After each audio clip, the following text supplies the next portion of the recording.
자, 그러면 오늘도 역시나 시황하는 황제, 시황제 IBK 투자증권 박근영 부장님 모셔보겠습니다. 어서 오세요. 오십시오. 네, 안녕하십니까? 네. 목은 좀 괜찮으신지 아까 여쭤봤더니 네. 이러다가 임재범 되겠다고. 아, 네. 현재 수준은 그래도 조성모 정도는 나옵니다. 조성모 수준. 초록매실. 예, 미성 정도는 나와요.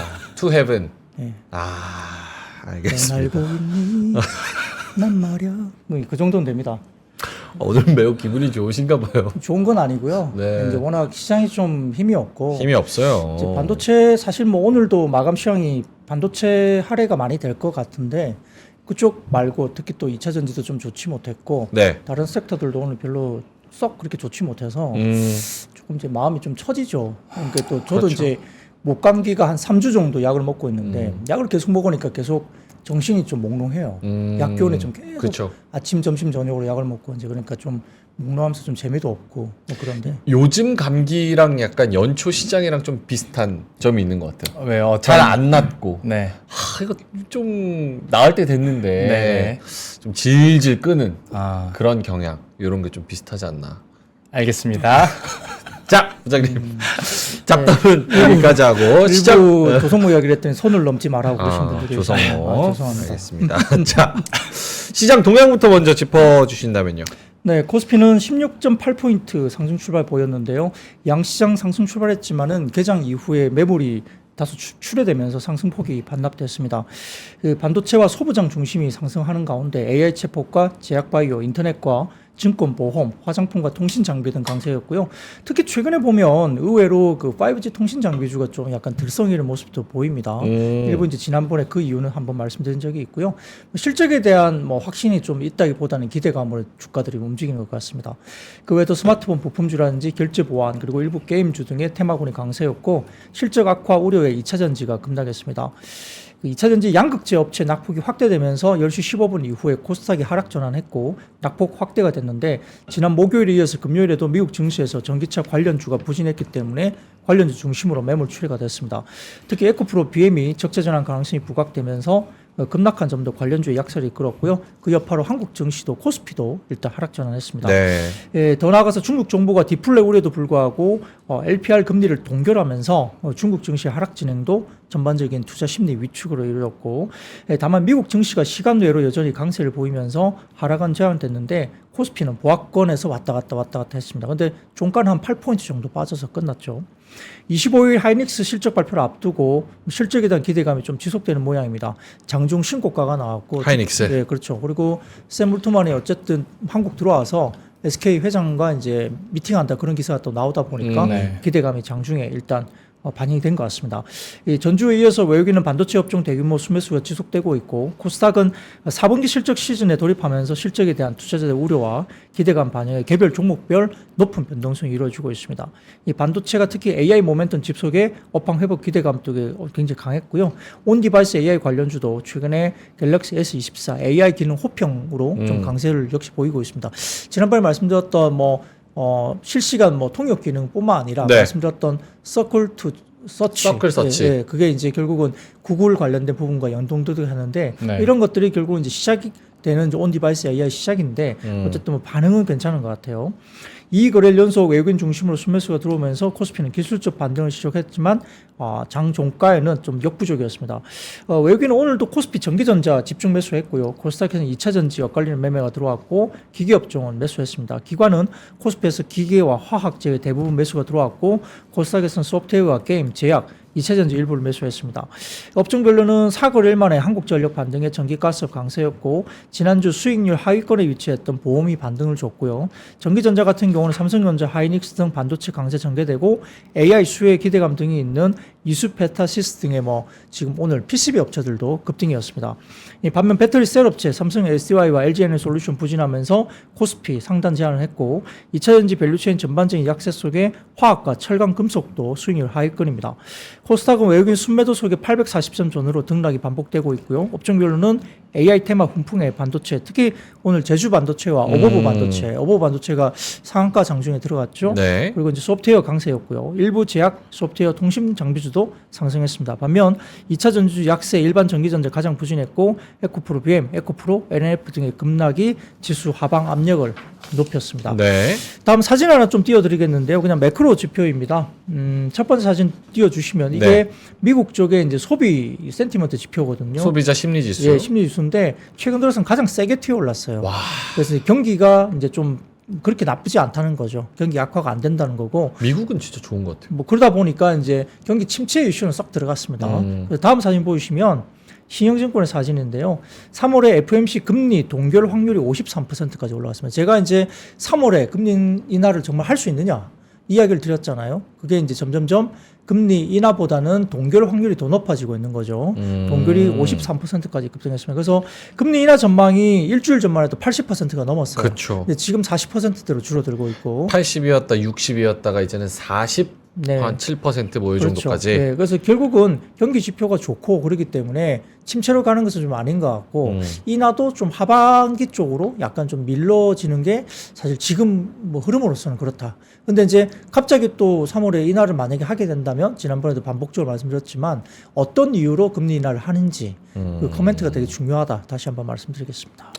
뭐 매크로 기대감은 진짜 조금 물 건너간 느낌이 계속 드는 것 같고 이번 주에 있을 하이닉스 실적 요거 코멘트 하시는 분들이 많던데 두 분은 좀 기대가 되시는지 말 걸주면 어떻게? 그러니까 물론 숫자도 숫자지만 네. 여기서 이제 전망에 대한 콜을 우리가 들어야 되는데 사실 지금까지는 SK 하이닉스 쪽으로 긍정적인 뉴스들이 뭐 알트만 얘기도 해주셨지만 네. 그쪽으로 오르다 보니까 저는 찬물만 안 끼얹었으면 좋겠다라는 느낌입니다. 부장님은요? 네.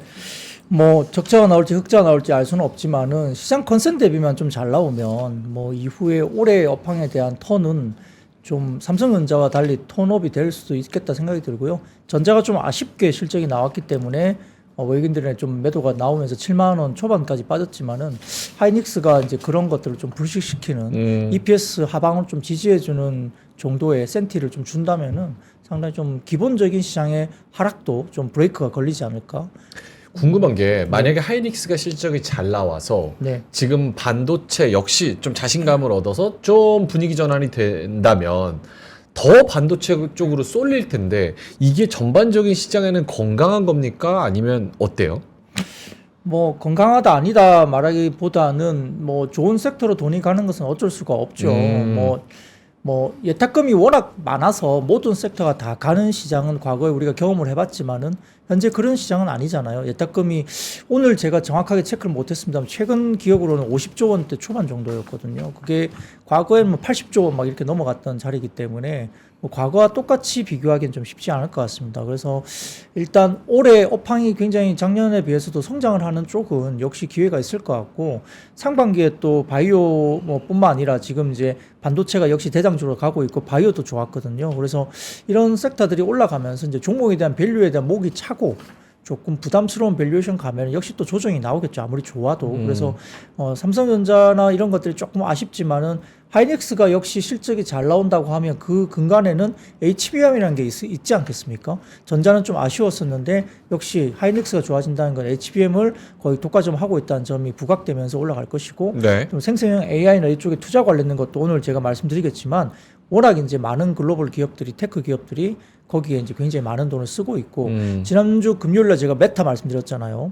35만 개 H100인가요? 그걸 확보하면서 궁극적으로는 훨씬 많은 칩을 이제 공급하면서 이제 본인들이 뭔가를 하겠다는 거잖아요. 그래서 네. AGI 그러니까 이제 인간과 거의 비슷한 인공과 관련된 부분까지 이제 접목을 하기 때문에 뭐 그쪽으로 돈이 쏠린다는 것은 어쩔 수가 없습니다. 그래서 성장하는 쪽 그리고 투자가 쏠리는 쪽으로 주가가 올라간다는 것은 뭐 건강을 떠나서 일단 어쩔 수 없는 시장의 이제 섭리이고 근데 다만 이제 뭐 너무 쏠림이 심하면 예를 들어서 그렇게 된다면 또 나중에는 후폭풍이 오겠죠. 주가들이 이제 반도체도 소부장들이 실제 관계가 있는지 실적도 그만한 밸류를 받을 수 있을 만큼 숫자가 성장이 있는지를 봐야 되는데 뭐 그렇지 못하고 기대감만 하나만 갖고 올라간다고 한다면 소부장들도 역시 이제 한번 뭐 좀 후폭풍을 받을 수 있는 그런 거다 이렇게 볼 수도 있겠습니다. 알겠습니다. 오늘 시장의 주인공은 단연 반도체였기 때문에 조금만 더 딥하게 한번 이야기를 해볼게요. 미국에서 필라델피아 반도체 지수가 급등했고 또 오픈 AI의 올트먼 CEO AI 반도체 개발 추진한다 요런 또 썰이 있습니까? 네, 뭐 필라델피아 반도체 지수는 주말 사이에 4% 넘게 급등했기 때문에 오늘 굉장히 좀 뭐라 그럴까 국내 시장도 좀 관심이 많았어요. 기대도 높았고 그렇게 올랐으면 뭐 삼성전자나 하이닉스가 더 치고 올라가면서 지수를 좀 끌어당기지 않을까 생각을 했습니다만 네. 좀 아쉬운 지수가 됐고요. TSMC도 뭐 지난번에 호실적 발표했고 아까 메타 같은 경우도 AI 프로젝트 진행, AGI 관련된 이슈도 이제 이야기가 됐죠. 그래서 여러 가지 수십억 달러의 뭐 엔비디아 칩을 구매할 것이다 이야기를 했고 그다음에 샘 올트만 관련된 CEO가 AI 반도체 개발을 위해서 자체 개발을 한다고 합니다. 이게 성공 스토리가 약간 애플하고 비슷하게 가는 것 같아요. 뭐 애플 같은 경우는 자체 설계해서 뭐 TSMC에 맡기긴 하지만 그 컨트롤 매니지먼트는 본인들이 다 하잖아요. 그러니까 갑의 위치에서 뭔가 TSMC가 만들어주긴 하지만 역시 영향력은 본인들이 쥐고 있거든요. 그러니까 그런 어떤 패러다임을 역시 오픈 AI도 가져갈 건데 뭐 비슷하게 가지만 오픈 AI의 샘 앨트만 같은 경우는 자체 생산 공장을 짓기 위해서 뭔가 하고 있다는 거예요. 조금 차이가 그래요? 있습니다. 예, 그래서 지금 이제 뭐 예를 들어서 사우디나 뭐 이 중동 쪽에 여러 이제 뭐 투자자들, 부유한 투자자들과 자금 조달에 대화하고 있다. 이게 자체 공장을 내는 거예요. 그러니까 파운드리를 맡긴다는 게 아니라 자기네들이 공장까지 한다는 네, 거예요? 자기네들이 필요한 공장을 팹을? 하겠다는 거죠. 예, 그렇습니다. 그래서 중동의 부유한 투자자가 뭐 지금 미팅하고 있다 이런 이야기가 돌고 있고 또 한국에 들어오는데 지난번에 한 6시간 잠깐 체류하고 간다고 알려졌는데요. 그 사이에 누구를 만날까 되게 뭐 좀 관심을 궁금했죠. 많이 가질 수 있잖아요. 근데 지금 어쨌든 뉴스상으로는 최태원 SK그룹 회장이 이제 관련된 부분에 대한 미팅, 만남을 조율하고 있다. 기사가 나왔기 때문에 SK하이닉스가 좀 더 주목을 받았지만 뭐 최태원 회장이 만난다면 이재용 회장도 안 만날 수가 없을 것 같아요. 뭐 같이 동반해서 만날 가능성도 조심스럽게 뭐 추정을 해봅니다. 예를 들어서 최태원 회장만 만나고 이재용 회장 안 만난다. 이건 좀 그림이 안 나올 것 같거든요. 상상할 수 있는 거는 둘이 만나서 무슨 얘기를 하는 거를 상상할 수 있는 거예요? 뭐 HBM뿐만 아니라 이제 팹이나 이런 것들 같이 이제 논의를 하겠죠. 아까 말씀드린 대로 오픈 AI가 지금 TSMC를 할지 네. 팹 관련된 부분을 그걸 좀 또 조율하고 있다고 하니까 뭐 TSMC가 될지 뭐 삼성전자는 파운드리 뭐가 있으니까 또 될지 아니면 뭐 HBM 관련해서는 SK가 될지 뭐 여러 가지 부분들이 좀 현안이 있는데 아무튼 여러 가지 부분에서는 자체 AI 반도체 개발 프로젝트에 착수하면서 뭐 어쨌든 지금 신생 AI 반도체 동맹 구축에 나설지 이게 되게 주목하는데 네. 예를 들어서 6시간 잠깐 왔다 가는 사이에 아까 말씀드렸던 그런 미팅 이후에 AI 반도체 동맹 구축과 관련된 뉴스가 만약에 공식적으로 발표가 되면 국내 업체에서는 상당히 또 폭발적인 그렇죠. 뉴스가 될 수가 있는 거죠. 그래서 우리나라가 주도하는 뭐 AI 반도체나 이런 것들에 대한 부분도 상당히 좀 임팩트가 있는 뉴스가 혹시 될 수도 있다. 근데 뭐 발표가 될지 또 누구를 만날지는 확정적으로 나온 건 없으니까 좀 기대감 때문에 좀 보는 것 같습니다. 네. 그래서 최근에 삼성전자 갤럭시 S24 언팩 행사에서도 AI 탑10 폰에 관련된 부분도 다소 좀 아까 말씀드렸던 기능에 대해서 좀 긍정적인 반응들이 좀 나오고 있고요. 그리고 또 뭐 예를 들어서 이 앞전 모델도 지난번에 말씀드렸지만 이 프로그램 소프트웨어 업데이트를 통해서 AI 기능을 할 수 있도록 업데이트를 해주기 때문에 어쨌든 좀 확산 속도는 좀 더 빨라질 것 같습니다. 그래서 그런 부분이 있고요. 예, 그리고 일부 이제 인터넷 대표주들도 약간 AI 시장이 훈풍이 불다 보니까 이제 긍정적으로 흐름이 올라간 것 같습니다. 다음 사진 보시면 슈퍼 마이크로 컴퓨터 지수인데요. 이게 이제 신고가거든요. 지난 그 금요일에 말씀드렸었어요. 이게 시간 외에 그때 9% 넘게 급등했다 제가 말씀드렸는데, 그렇죠. 예, 슈퍼 마이크로 컴퓨터가 이날 이제 36% 올랐죠. 하루 만에. 그래서 주말 사이에 급등을 했습니다. 근데 이 회사가 왜 중요하냐면 그 엔비디아나 AMD, 브로드컴 등의 AI 반도체를 제조하는 회사입니다. 그래서 이제 급등을 했고요. 그리고 지금 이 부분에 대해서 여러 가지 부분에 대해서는 1분기 실적 발표가 예상되어 있는데 1월 29일 날 예정입니다. 분기 실적 가이던스가 예정되어 있는데 관련해서는 기존의 매출 전망이 약 27억에서 29억 달러 정도 매출 전망이었지만 36억 달러로 20% 이상 상향 조정했습니다. 굉장히 높게 상향 조정했고요. AI 서버 수요가 폭발적으로 는다는 의미를 가진다는 거고 메타가 아까 말씀드린 대로 H100 35만 개 확보하면서 AI 쪽에 본격적으로 투자하겠다 나왔기 때문에 이런 부분이고 중장기적으로는 150억에서 180억 달러 투자가 들어가죠. 갤럭시 S24 출시도 일단 호평이 나오고 있고 3월에 또 레딧이 IPO 준비 중에 있습니다. 레딧은 미국판 디스인사이드로 유명한 쪽이고요. 커뮤니티죠. 네, 그렇죠. SNS 플랫폼을 AI 학습용 데이터로 활용하겠다. 이것도 이제 AI 기반이고, 그 다음에 필라델피아 반도체 지수가 사상 최고치 경신을 했는데 나스닥은 아직은 사상 최고치 경신이 안 됐습니다. 근데 필라델피아 반도체 지수는 최고치 경신했으니까 시장은 이미 AI 모멘텀, 반도체 모멘텀이 여타 모멘텀을 앞지르고 있다는 걸 보여주는 사례니까 그 부분도 영향을 미쳤겠죠. 레딧 IPO가 재밌네요. 그러니까 이 플랫폼에 있는 여러 가지 썰들이나 이런 휴먼 인간의 자연어 이런 걸로 AI를 학습시켜가지고 그거를 또 자산으로 만들겠다는 거잖아요. 그렇죠. 그래서 이제 우리가 AI 반도체 생성형 AI가 들게 되면 뭐 반도체는 당연히 좋아지는데요. 제 개인적으로도 그렇고 다른 쪽의 의견들도 뭐냐면 핵심은 오히려 더 좋아지는 건 소프트웨어 쪽하고 그다음에 IP를 가진 지적 재산권을 가진 미디어나 플랫폼 쪽이 확실히 더 큰 임팩트를 받을 가능성이 높다라고 보는 것 같습니다. 네. 그래서 이런 종목들 중심으로 좀 찾아야 될 것 같고요. 그리고 이제 그 다음 첫 번째 사진 보여주시면 이게 바바리안 테마 전망대라는 플랫폼에서 제가 가져와 봤는데 미국의 테크 기업들 경영진의 올해 IT 지출 전망입니다. 이 보시면 회색 막대 그래프는 23년 7월에 조사된 부분이고 파란색은 10월에 조사된 10월. 부분 그리고 노란색 막대 그래프는 최근 1월에 조사된 1월. 결과입니다. 이 보시면 1,700명 이상의 주요 글로벌 테크 기업들의 의사결정권을 대상으로 최근 지출 의향 데이터 이제 이야기를 만들었는데 이게 아마 실리콘 앵글이라는 쪽에서 이제 이 자료를 만든 것 같습니다. 이 경영진은 올해 IT 예상이 4.3% 증가할 것으로 예상했습니다. 이게 말이 4.3%지 글로벌 테크 기업들의 그 투자라고 하면 4.3%면 엄청난 금액이거든요. 어마어마한 거죠. 그렇습니다. 그래서 이야기 됐는데 어쨌든 뭐 작년에 연간 지출에 대한 기대치가 2.9% 정도 수준이었는데 계속적으로 증가를 하기 시작한 거죠. 그래서 아마 이 부분에 대한 부분들이 상당히 많이 급증했다 보이고요. 그다음 사진 보여주시면은 또 중요합니다. 미국 테크 기업들의 예산이 생성형 AI로 재분배되고 있다는 그림입니다. 이 왼쪽 보시면 거의 49% 정도 나오잖아요. 이게 뭐냐면 415명의 응답자 중에 40%가 다른 예산에서 재할당해가지고 생성형 AI에 자금을 추가로 지원하겠다. 그러니까 계속해서 AI의 자금을 더 네. 예산을 할당하고 있다. 그렇습니다. 추가적으로. 네, 그래서 이 표 보시면 제일 높게 나온 게 뭐냐면 거의 절반 이상이 신규 자금입니다. 네, 그리고 상당 부분이 다른 예산에서 땡겨와가지고 충당하고 있기 때문에 결국은 다른 걸 줄이더라도 AI 쪽으로 퍼붓겠다는 이야기거든요. 이렇게 나옵니다. 그래서 여기에는 표시되지 않았지만은 대기업에서 이런 현상이 더 심각하게 집중되고 있기 때문에 글로벌 테크 기업들을 포함한 글로벌 대기업들이 이렇게 투자를 아주 집중을 하고 있다. 이거 본다면은 섹터가 역시 대장주로서는 충분히 가능하다 볼 수 있겠고 네. 앞으로도 아까 말씀드렸던 생성형 AI 지출 증가 수혜를 받는 게 소프트웨어 쪽으로 좀 더 집중될 가능성도 있다고 볼 수 있겠습니다. 그러면은 온디바이스 AI나 스마트폰 부품주 요거 또 오른 것도 이런 AI 기능 탑재된 여러 가지 IT 기계들이 늘어난다. 이런 전망인 거네요. 네, 그렇죠. 그러니까 이제 우리가 그 GPT 스토어도 보면 옛날에 애플 앱 스토어가 성장했던 스토리로 이제 좀 그 설명이 가능하다는 이야기를 한번 드린 적이 있는데 네. 뭐 그렇게 해서 소프트웨어도 상당히 강하죠. 예를 들어서 뭐 우리가 보통 보면은 뭐 한컴이라든지 그다음에 오피스 관련된 앱이라든지 등등등 이런 부분들이 사실 이스 소프트나 이런 쪽이 지금 계속 이제 영향을 받고 있잖아요. 주가에 영향을 받고 있고 급등을 보이는데 실제 그쪽 GPT 앱에도 올리기도 하고 스토어에 올리기도 하고 그다음에 결제를 통해서 실제 매출이 나올 수 있는 구간이니까 이런 부분이 충분히 가능하다 볼 수 있습니다. 네. 거기다 이제 하드웨어적인 부분도 보더라도 지금 KB증권이 보고서를 통해서 삼성 스마트폰 올해 1억대 수준의 갤럭시 AI 폰 출하를 목표로 제시를 했다고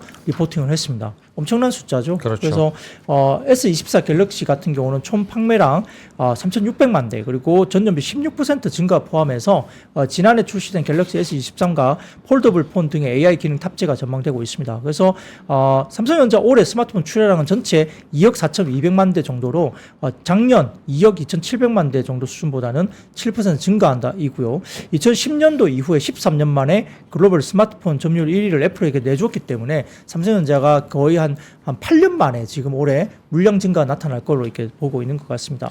그래서 이렇게 보면 아마 KB증권에 따르면 향후 2년간 삼성전자가 갤럭시 뭐 관련된 기반으로 인해서 온 디바이스 AI 폰 시장 점유율을 55% 정도. 그러니까 AI 폰 기준으로 55% 정도 점유를 할 것이다. 뭐 애플이 좀 늦으니까요. 아무래도 그럴 수 있다 봅니다. 그래서 이렇게 보면 연평균 83% 성장하고 27년 5억대까지 AI 폰이 급증하면서 향후 4년간 누적 출하량이 11억대에 이를 것으로 봤습니다. 사진을 띄워주시면 그 이야기가 나옵니다. KB증권 관련된 이슈인데요.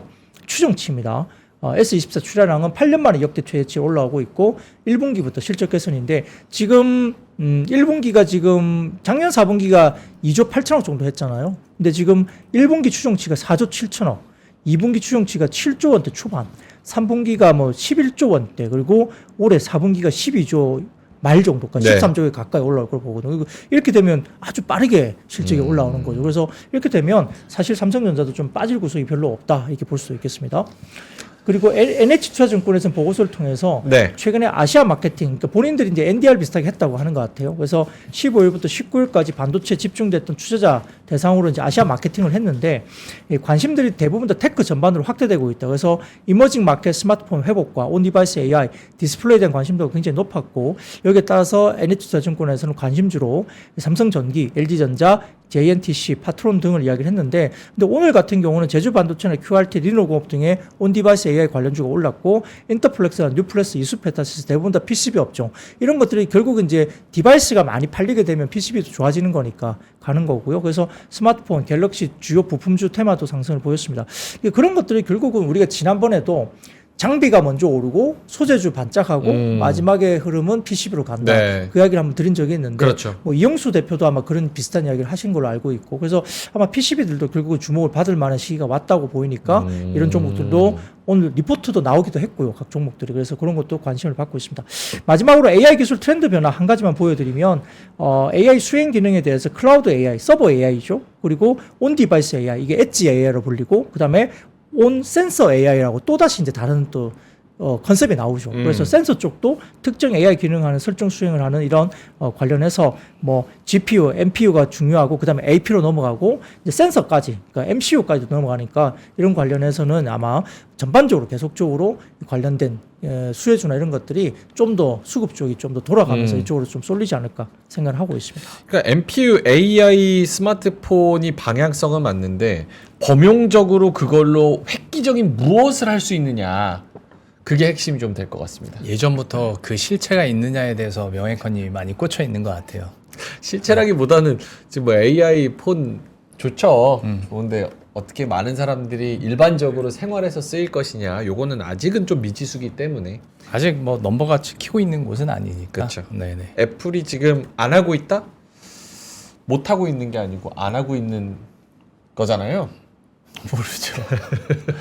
더 완벽하게 만들기 위해서 조금 늦고 있을 수 있죠. 아하. 근데 제가 다음에 자료를 가져올 텐데 네. 마이크로소프트와 애플의 그 캐펙스 비교 변화된 표가 하나 있었어요. 그걸 제가 가져오려다가 오늘도 뭐 깜빡하고 못 가져왔는데 네. 보면 마이크로소프트 캐펙스는 계속 늘어납니다. 설비 투자는. 네, 근데 애플의 캐펙스는 계속 줄어듭니다. 거기에 아마 힌트가 있지 않을까 싶습니다. 그것도 굉장히 중요한 지표네요. 네, 그렇습니다. 알겠습니다. 그게 이제 애플도 반등이 나와야 되겠죠. 음. 결국 그 반등은 AI 쪽으로 반등이 나올 걸로 봅니다. 알겠습니다. 다른 쪽으로 눈을 좀 돌려보겠습니다. 바이오시밀러 세컨 웨이브가 도래했다. 그래서 침투율이 확대될 수 있다 전망 관련주가 또 올랐습니다. 네, DS투자증권이 보고서를 내면서 이제 바이오시밀러 세컨 웨이브 출범에 해가 될 걸로 평가를 했고요.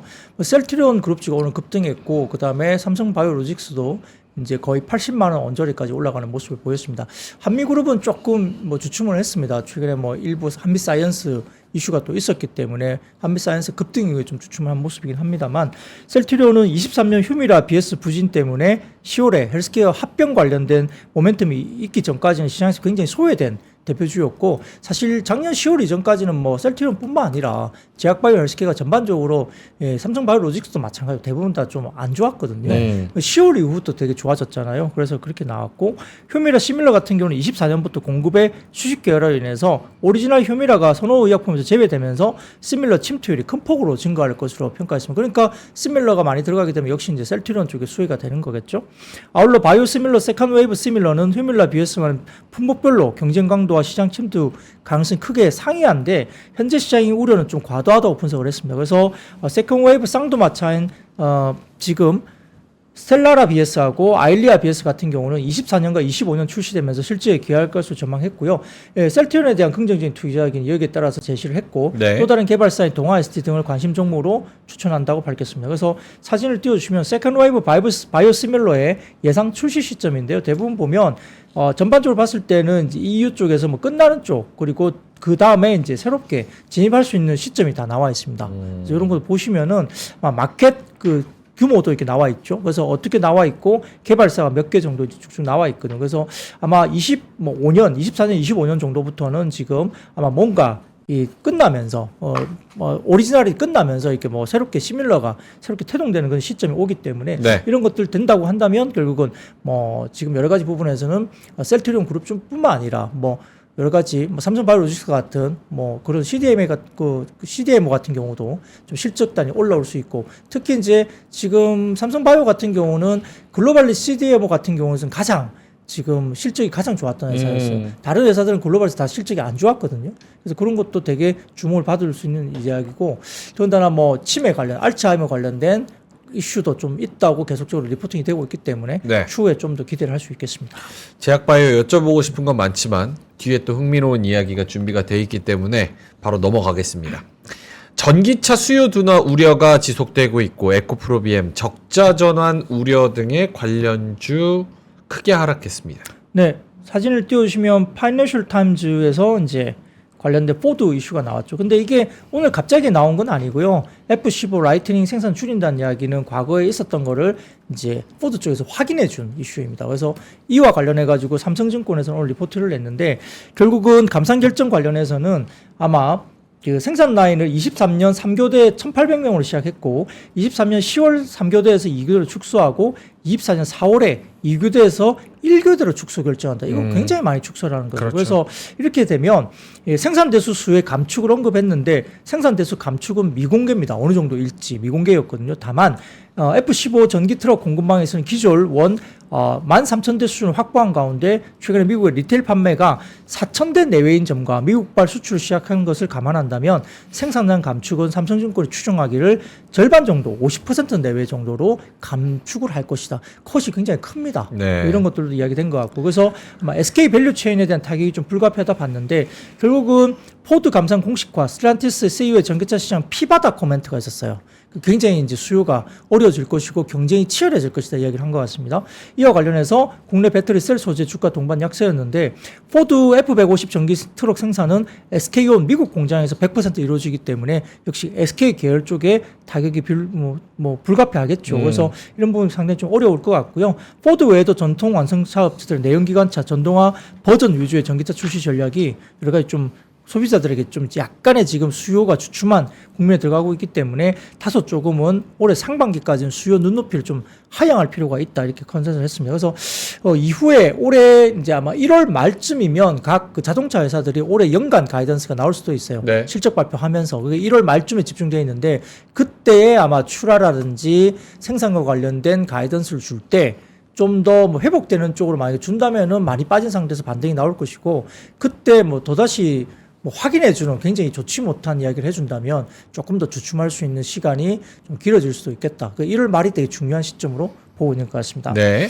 그리고 이제 지금 핵심 광물로 주목받았던 니켈 가격이 급락하고 있고요. 블룸버그 통신에 따르면 니켈 가격이 지난 19일 기준 톤당 16,036달러로 2년 내 최저치까지 빠졌습니다.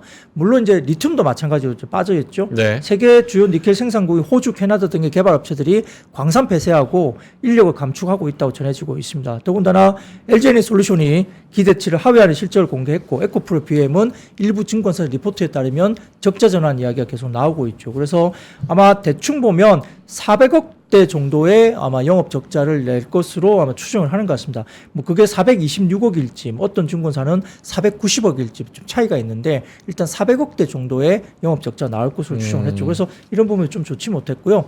더군다나 1월부터 20일까지 지금 양극재 수출 지표가 집계가 됐는데 이 부분도 좀 또 안 좋았어요. 그러다 보니까 예를 들면 NCM 같은 경우는 톤당 수출 단가가 32,998달러, 전년 동월 대비 약 34% 급락을 했고요. 일평균 수출 중량도 357톤으로 전년 동월 대비 40%나 수출 중량이 줄었습니다. 다만 이제 NCA 같은 경우는 수출 단가가 37,687달러로 전년 동월비 가격은 29% 정도 빠졌지만은 네. 수출 물량, 중량은 일평균 전년 동기 대비 52% 증가했으니까 NCA 쪽은 상당히 괜찮죠. 근데 NCA 쪽이 왜 좋으냐면 삼성 SDI 쪽 영향이 SDI 있습니다. 쪽. 근데 이제 그 외 쪽은 NCA M 쪽은 별로 좋지 못한 그런 NCM은 안 그렇죠. 좋고 네, 그렇습니다. NCA. 그래서 이렇게 돼서 전반적으로 봐서는 단가 하락이 지속되면서 또 일평균 수출 중량도 좀 좋지 못한데 NCM과 NCA 전체 합계 중량의 최대치는 23년 3월에 863톤 정도가 최대치였거든요. 근데 최근 보면은 지금 합계 일수출 중량이 547톤이니까 많이 빠져 있습니다. 더군다나 다음 사진 보이시면 EU하고 그다음에 뭐 영국이랑 다 합친 이거인데요. 12월 EU의 전기차 판매가 2020년 4월 이후에 처음으로 역성장을 보였습니다. 전년비 17% 빠졌고요. 보조금 지급 중단으로 독일 전기차 판매가 절반 정도 반토막 났습니다. 그 지금 독일 전기차 보조금 영향 중단 때문에 12월 독일 전기차 판매가 58% 전년비 감소했고 유럽 전체 12월 전기차 판매는 독일 비중이 4분의 1 정도인데 전년비 28% 감소했거든요. 그래서 독일 쪽의 감소가 굉장히 심각하고 그러니까 12월 유럽연합 전기차 판매가 2020년 이후 처음으로 역성장했다인데 네. 역성장이 마이너스 17% YOY인데 네. 이렇게 크게 뭔가 이벤트가 있었나 이런 생각도 들고. 이게 이제 보조금 중단이죠. 그리고 이제 탄소 뭐 제로 관련된 뭐 유로 7인가요? 뭐 그것도 네네. 좀 뒤로 좀 밀리는 분위기고 보조금 중단 영국도 그렇고 지금 보조금 중단이 되고 있죠. 그러니까 그런 부분들에 영향을 미치고 있는 거고요. 그리고 또 출하 같은 경우도 여러 가지 부분을 좀 뒤로 미루거나 공장 증설도 미루거나 뭐 이런 식으로 가고 있는 거잖아요. 그래서 특히 이제 아까 말씀드렸던 독일 시장에서 가장 성장률이 가장 크게 떨어졌는데 네. 예, 유럽 시장의 독일 비중이 4분의 1 정도 됩니다. 아 크네요. 그러니까 크죠. 그러니까 그쪽에서 빠지다 보니까 역성장이 이루어졌죠. 그래서 유럽 시장도 상당히 좀 힘들고 그래서 그나마 이제 북미 시장은 우리나라가 잘하고 있기 때문에 북미 시장이 좀 성장이 있으면 괜찮은데 북미도 뭐 이렇다 저렇다 지금 말이 많고 조금 쉬어가는 분위기가 좀 있다 보니까 아무래도 영향이 있고 그 다음 사진 보시면은 탄산 리튬 가격이에요. 이거 계속 빠지네요. 예, 톤당 10만 위안이 이제 안 됩니다. 예, 10만 위안이 안 돼요. 이게 지금 과거에 거의 60만 위안까지 갔었잖아요. 근데 그게 지금 10만 위안이 안 되고 오늘 기준으로 9만 8천 위안 정도 됩니다. 톤당. 이게 지금 올라가지 못하고 있어요. 뭐 선물 가격은 왔다 갔다 해서 10만 위안 언저리에서 거래가 되고 있는데 지금 이제 9만 8천 위안 정도로 현재 가격, 현물 가격이 이렇게 되다 보니까 물론 이제 수선화 리튬 가격도 비슷하게 움직입니다. 탄산 리튬하고. 그래서 흐름 자체가 비슷하기 때문에 여기서 반등이 안 나오고 Q의 증가도 안 나오게 되면 좀 어려운 국면에 있을 수도 있다. 그리고 재고가 아직은 대부분 업체들이 양극재가 1조 원 중반 정도까지 1조 원 넘게 재고가 있기 때문에 이 부분도 이제 재고 손실이 결국은 이번 4분기에 발목을 잡았으니까 네. 조금 어려운 구간을 지나가고 있다 볼 수 있겠습니다. 이게 소재 업체들은 저렇게 리튬 가격이 하락 추세면 이전에 리튬을 샀다가 또 빠진 가격으로 팔아야 돼서 손실이 더 난다. 이게 그렇죠. 맞나요? 그 재고에 대해서 이제 평가손이 생기는 거죠. 네. 나중에 가격이 올라가면 평가액도 또 잡힐 수 있으니까 그럼 언제든지 반전은 가능합니다. 저게 반등을 좀 해줘야 되는 건데. 네. 그럼 수요가 올라와야 되고. 근데 뭐 수요는 그렇죠. 지금 수요도 올라오고 가격도 올라올 수 있죠. 뭐 예를 들어서 수요가 좀 유지만 되더라도 가격이 이제 빠질 만큼 빠졌다.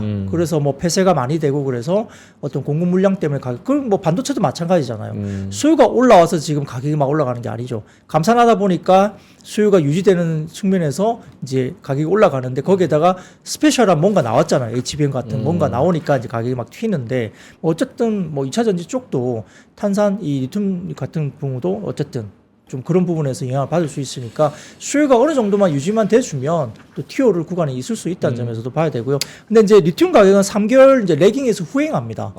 양극재 그래요? 쪽이 그렇게 영향받으니까 1분기도 만만치 않을 수도 있겠죠. 그렇네요. 12월까지 가격이 튀지 못했기 때문에 1분기도 양극재 쪽에 리튬 쪽에 관련된 부분도 좀 부정적인 이슈가 될 수 있는 거고요. 근데 이제 물량이 증가하면 좋은데 아까 말한 대로 포드도 지금 감산하고 뭐하고 뭐 약간 안 팔린다. 그리고 아까 말씀드렸지만 일부 뭐 관련된 전기차 만드는 어떤 업체 회장이 나와가지고 피바다가 될 거다. 뭐 이런 주말 사이 코멘트를 이상하게 하니까 네. 좀 센티가 굉장히 안 좋은 건 맞습니다. 알겠습니다. 하나 더 할 수 있을 것 같은데 중동 지정학적 리스크랑 그리고 소매 유통 요거 둘 중에서 어떤 게 좀 더 괜찮을까요? 네, 뭐 그냥 중동 리스크 말씀드리죠. 네. 자, 오늘 이제 에너지주가 많이 올랐죠. GSA 같은 경우도 급등했는데 사진을 띄우면 띄워주세요.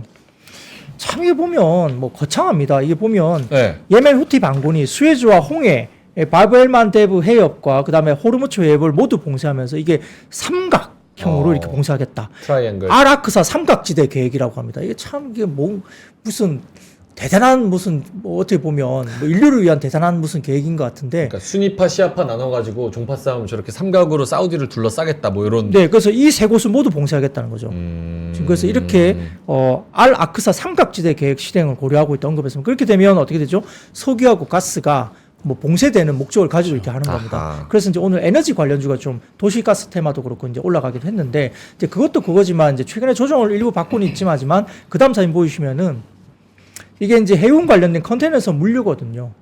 이게 이제 상해 컨테이너선 관련된 부분들이 지수가 8주 연속으로 상승을 했는데 뭐 상승세가 많이 약해졌고 유럽 항로가 가장 먼저 하락 전환하니까 네. 현재 주가는 조정을 받고 쉬고 있잖아요. 근데 그럼에도 불구하고 한투증권에서는 이게 위에 보시면은 이게 그 일정 부분 그러니까 16일이라 해갖고 이렇게 점선이 보여져 있죠. 네네네. 예, 그때부터 하고도 더 많이 줄었습니다.